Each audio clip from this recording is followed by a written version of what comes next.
या आपण प्रिन्सिपल्स आणि टीचर्स बरोबर डायरेक्ट संवाद साधायचो आपण. मुंबई महानगरपालिकेकडून या शाळा ज्या आहेत त्या सुधारल्या जात होत्या, मात्र आता कुठेतरी खासगी या शाळा कुठेतरी करण्याचा घाट घातला जातोय. नक्कीच सगळं काही खासगी करायचंच चाललं ना. मुख्यमंत्र्यांच्या डोळ्यासमोरच आहे.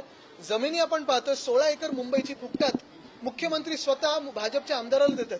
फुटबॉलचं ग्राउंड. आता दुसरी एक बँड्रामधलं म्हणजे मला कळत नाही, बँड्रामधल्या लोकप्रतिनिधींना 1-2 नगरसेवक आणि खासदार सोडले तर जे मुख्य लोकप्रतिनिधी आहेत त्यांना का वाटत नाही की तिकडच्या मोकळ्या जागा वाचाव्या. आता आज रेक्लेमेशनचं पण मला वाटतं तिकडचं ओपन स्पेस चाललंय कोणाच्या तरी हाती.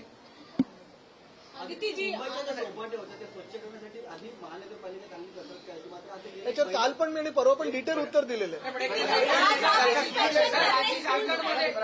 झारखंडमध्ये जे आंदोलन सुरू आहे, काल सुद्धा बघितलं आपण, पोलीस आणि विद्यार्थ्यांमध्ये धक्काबुक्की झाली, मोठं गोंधळ झाला. काय वाटतं या सगळ्यामध्ये? कारण काय वाटतं म्हणजे एक भूमिका तर स्पष्ट आहेच. कुठच्याही शांततापूर्व आंदोलकांवर लाठीचार्ज किंवा असं काही होऊ नये आणि त्याचा आम्ही विरोध तर करतोच. काल सगळ्याच पक्षांनी ही भूमिका मांडलेली आहे. पण दुसरे जे चित्र सोशल मीडियाच्या माध्यमातून आले, भाजपचा झेंडा घेऊन पोलिसांवर दगडफेक करणारे हे लोक कोण होते? काही काही तर मीडियानेच एक्सपोज केलंय. कोण दुसऱ्या राज्यातून तिथे झारखंडच्या त्या परीक्षेसाठी बसवलेलं आहे, आंदोलन करायला आणलंय, त्यांच्या गाड्यांमध्ये दगड सापडले, कोण कुठून गाड्या करून आलेलं आहे, सांगतात आम्हाला भाजपने बंगालमधून पाठवलंय, कुठून दुसरीकडून पाठवलंय.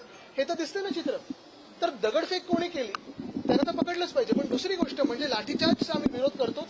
कुठचंही आंदोलन सुरू असेल, मग शेतकऱ्यांचं असेल, महिलांचं असेल, कुठच्याही घटकाचं आंदोलन असेल, त्या जबाबदार मंत्र्यांनी जाऊन त्यांना भेटणं गरजेचं आणि तो विषय सोडवणं गरजेचं आहे. दुसरी बाजू ही पण आहे, आमच्या जे कानावर येतं ते झारखंडमध्ये सीआयडीची पण चौकशी लावलेली आहे आणि मुख्यमंत्र्यांनी की त्यांच्या तिकडच्या जबाबदार मंत्र्यांनी त्या आंदोलकांची भेट घेतलेली आहे.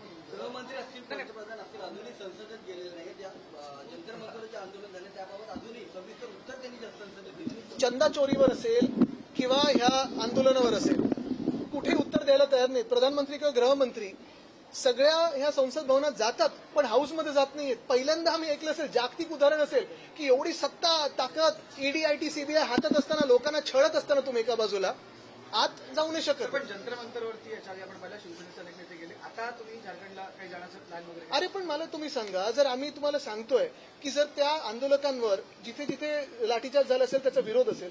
दुसरी गोष्ट म्हणजे सीआयडी प्रोब चालू आहे, तिथे चौकशी सुरू आहे. आणि तिसरी गोष्ट म्हणजे प्रधानमंत्री का न जातात? पण आम्ही सत्तेत आहोत का? आम्ही जिथे जिथे आंदोलन होते तिथे जातोय, पोचतोय. पण जे सत्तेत आहेत ते का न जातात? त्यांना पण हा प्रश्न विचारला पाहिजे. जाऊ दे, त्यांना बिचाऱ्यांना पक्षात कोणी विचारत नाही. त्यांच्या खात्यात केडी नावाचं कोणतरी ते सतत इतर प्रेसवाल्यांशी बोलत असतात, इतर लोकांशी बोलत असतात. त्यांना कुठून तरी ते चाचणी टोचतात. सहानुभूती आहे त्यांच्याबद्दल.